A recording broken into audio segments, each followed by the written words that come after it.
Okay, so you decided you wanted to start lockpicking. You found a cheap lockpicking set on the internet, maybe a few hooks and some rakes, some tension tools, and you snatch up the first lock you find. Usually it's one of these masters that you see here. A lot of times it's like these master number threes. Um, Found it on a bike chain, somebody gave it to you, it was in a box in a junk drawer. Um, so you start to picking away at these and you find out that you get frustrated very quickly because you just can't open it. You just can't open it. You've watched every video on the internet and you're like, I just can't open it. Why is it not working?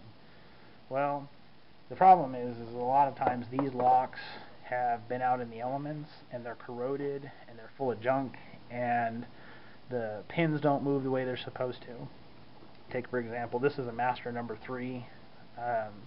Actually came from a lot of box that I bought off of Craigslist from a guy who rides a bicycle in town, and he picks them up as he rides his bicycle. There's a box of about 15 locks or so that had been picked up on the side of the road. He wanted $10. Gave him $10. Got about 15 different locks out of it. A lot of the ones you see here are from that Craigslist listing. There's a few others. These locks, if you're trying to start picking and using one of these, the problem is like you can see on this one, there's a lot of rust, a lot of corrosion.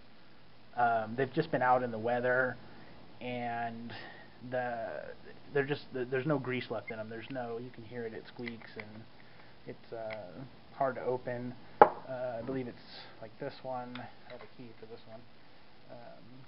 If you put the key in it and you turn it, the key doesn't snap back like it's supposed to. It's so corroded and nasty on the inside. There you go. See that it doesn't snap back like it's supposed to. So the best thing to do is just go down and buy a brand new lock. They're $5 or $6 at Walmart or Home Depot or whatever your local hardware store is, and learn to pick with that one. You'll get much better response and much better feel. This is actually a number 3, master number 3, that I have ground the pins off of so that I can take the inside of it out. As you can see on the inside here, I don't know if you can see it, but there's some rust and corrosion and whatnot in there. The shackle is dirty. It's got a bit of a squeak to it. It doesn't move smoothly. Let me push that mess out of the way and slide this in here. Okay, this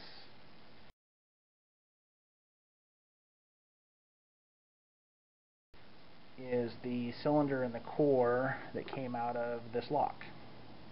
Okay, you can see, where my tweezers go? There they are. You can see the discoloration here.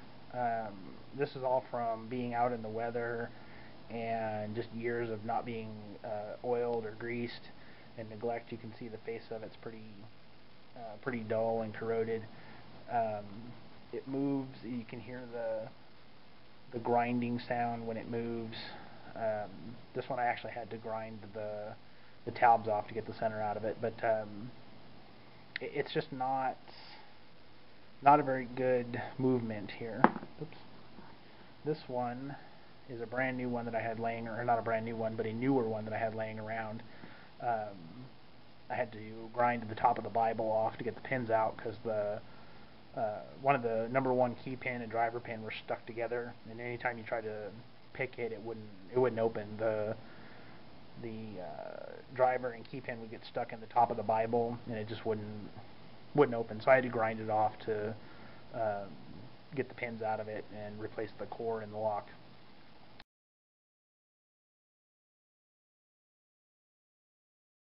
You can see this one. It's a lot shinier. There isn't quite as much grinding sound when you twist it. The pin holes are very clean, and the pins slide very easily in this lock, or in this cylinder, excuse me. This, if I can get this up, pick this up without dropping it everywhere.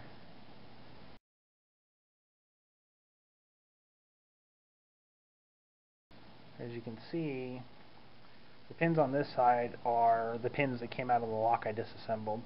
You can see how dark they are. If I can get the camera to focus here. You can see how dark they are and discolored. Even this driver pin is very corroded and whatnot. These pins on this side are just some extra ones I had laying around that, as an example, to see new versus corroded and old pins. So these don't slide very well inside the cylinder, and like I said, a lot of times they'll get muck or dirt and grit in them, and the drivers and the key pins will stick together. So you won't be able to get a good feel for how the pins are supposed to work when you're picking. A lot of times what will happen is you'll have to put so much force trying to pick this that it will actually pop and overset, and you won't be able to. You'll jump past the little gap altogether and you just won't be able to pick it. Let me set this down. So I would say if you're going to start picking, go down and buy yourself a brand new lock. Like I said, here's some new ones that I bought when I first started. This is a Master 140,